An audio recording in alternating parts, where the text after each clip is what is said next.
我去。罗汉拳之勒马暗拳，空手道左前贯手起势。就在前几日，释延能已经打败了抱坛坛主铁木雷和商坛坛主风云，今天终于迎来了他和绝坛坛主苍生大介的终极对决。空手道剑步杀，中段前簇，架臂格挡，摆锤反击，立掌格挡。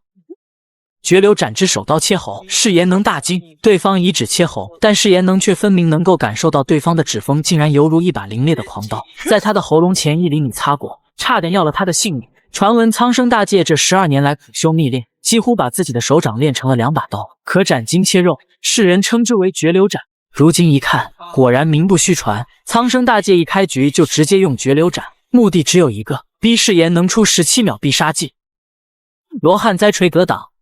罗汉拨天手，一手为护手，一手为拨乱手。释延能这一招罗汉拨天，右臂防守的同时，左手拨开苍生大介的进攻手，使对方中门大开。紧接着一招罗汉挑水，直取对方下巴，两式衔接行云流水。罗汉拳非常霸道，它的核心理论之一是造势创机，意思是与敌交战时没有机会就自己创造机会。释延能刚刚一招罗汉拨天就是给自己创造了一次非常好的进攻机会。苍生大介虽惊险躲过，但看他表情，显然惊讶于罗汉拳的强势，但这让苍生大介更加亢奋，直接祭出绝流斩高阶技法绝流转轮斩，连续3刀直取释延能咽喉。释延能后撤不躲闪，本可以全身而退，但是这最后一刀，释延能居然选择硬挡。他也想看看这传说中的绝流斩威力究竟有多大。剧烈的疼痛从小臂传来，释延能习练少林罗汉拳多年，一身罗汉硬气功早就让身体犹如铜墙铁壁，但是没想到这一刀还是险些让他承受不住。瓢盆大雨之中，2个肌肉男大战，如此精彩对决，我的女朋友恨不得让我再重复播放100遍。说起女朋友，如果兄弟们还没对象的话，可以去探探看看，探探一上线就能匹配同城的单身女生，可爱的温柔的什么样的都有，一定能找到心仪的。苍生大介的手刀震得释延能手臂生疼，而他没想到的是，危机还远未解除。本以为苍生大介的绝流转轮斩是他全神贯注之下的奋力一击，没想到绝招之下还有藏招。上路转轮斩疯狂攻击的同时，下路勾踢已尾随而来。释延能专注应对绝流斩的同时已然疏忽，踢脚躲避导致重心飘忽，吃了对方一肘。但释延能也不是吃素的，几乎同时一招罗汉拳黑虎抓心直接拿住了苍生大介的叶肋，封住了他的力点，逼得苍生大介这一肘无法继续灌进，降低了他这一肘的伤害。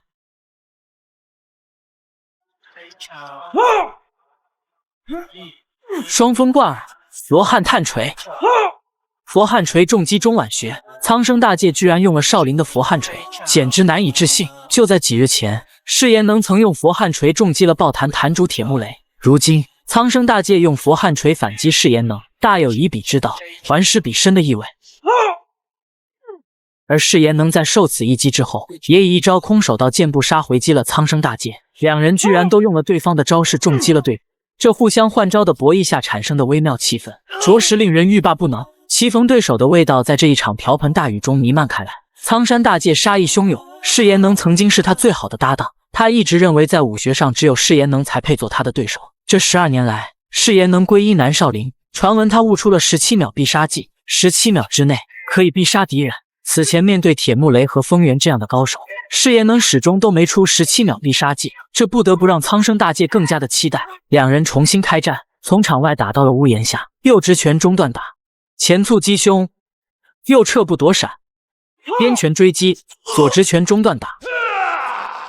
绝流侧刀斩重砍肩颈。绝流斩是以空手道手刀为基础演变而来的技法，它的手刀分2种，手尖刀和手侧刀。手尖刀用来割刺敌人，手侧刀用来劈斩敌人。苍生大介此时用的正是手侧刀，看他此时表情，这一刀必然是全力一击，似乎在告诉释延能，你不出17秒必杀技，那我就让你永远没有机会出。这一刀杀气十足，大有气吞山河之势，直接斩破了释延能的罗汉硬气功。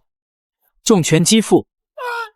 敌掌横推面甲，硬气功一破，根本挡不住苍生大介的这一顿疯狂输出，几乎被他打到了垂死边缘。就在这时，一声虎子从场外传来，原来此人正是释延能的哥哥。当年释延能以为自己误杀了哥哥，12年来负罪的活着，没想到他哥哥居然还活着。亲情的力量让释延能重新站了起来，释延能翻转计时沙漏，终于要出17秒必杀技了。所谓17秒必杀技，